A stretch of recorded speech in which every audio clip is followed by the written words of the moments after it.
Recorded Books and RB Digital present Machines Like Me by Ian McEwan, narrated by Stephen Crossley. Chapter 1. It was religious yearning granted hope. It was the holy grail of science. Our ambitions ran high and low for a creation myth made real, for a monstrous act of self-love. As soon as it was feasible, we had no choice but to follow our desires and hang the consequences.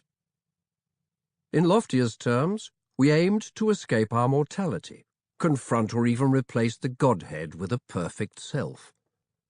More practically, we intended to devise an improved, more modern version of ourselves and exult in the joy of invention, the thrill of mastery. In the autumn of the 20th century, it came about at last. The first step towards the fulfillment of an ancient dream, the beginning of the long lesson we would teach ourselves that however complicated we were, however faulty and difficult to describe in even our simplest actions and modes of being, we could be imitated and bettered. And I was there as a young man, an early and eager adopter in that chilly dawn.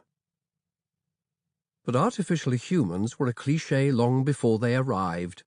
So when they did, they seemed to summer disappointment. The imagination, fleeter than history, than technological advance, had already rehearsed this future in books, then films and TV dramas, as if human actors walking with a certain glazed look, phony head movements, some stiffness in the lower back, could prepare us for life with our cousins from the future.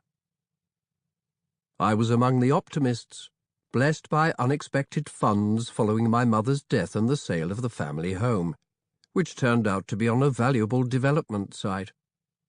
The first truly viable manufactured human with plausible intelligence and looks, believable motion and shifts of expression, went on sale the week before the Falklands task force set off on its hopeless mission.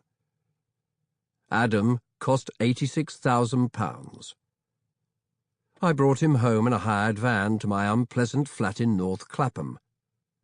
I'd made a reckless decision, but I was encouraged by reports that Sir Alan Turing, war hero and presiding genius of the digital age, had taken delivery of the same model.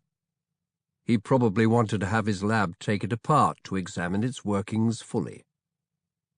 12 of this first edition were called Adam, 13 were called Eve. Corny, everyone agreed, but commercial. Notions of biological race being scientifically discredited, the 25 were designed to cover a range of ethnicities.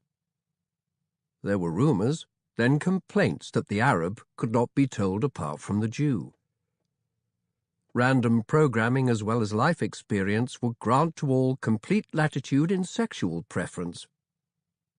By the end of the first week, all the Eves sold out. At a careless glance, I might have taken my Adam for a Turk or a Greek. He weighed 170 pounds, so I had to ask my upstairs neighbour Miranda to help me carry him in from the street on the disposable stretcher that came with the purchase. While his batteries began to charge, I made us coffee, then scrolled through the 470-page online handbook. Its language was mostly clear and precise. But Adam was created across different agencies, and in places the instructions had the charm of a nonsense poem.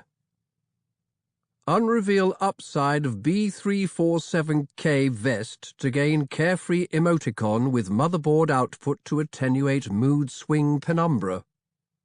At last, with cardboard and polystyrene wrappings strewn around his ankles, he sat naked at my tiny dining table, eyes closed, a black power line trailing from the entry point in his umbilicus to a 13-amp socket in the wall.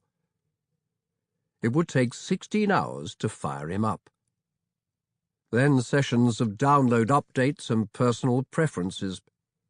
I wanted him now, and so did Miranda. Like eager young parents, we were avid for his first words. There was no loudspeaker cheaply buried in his chest.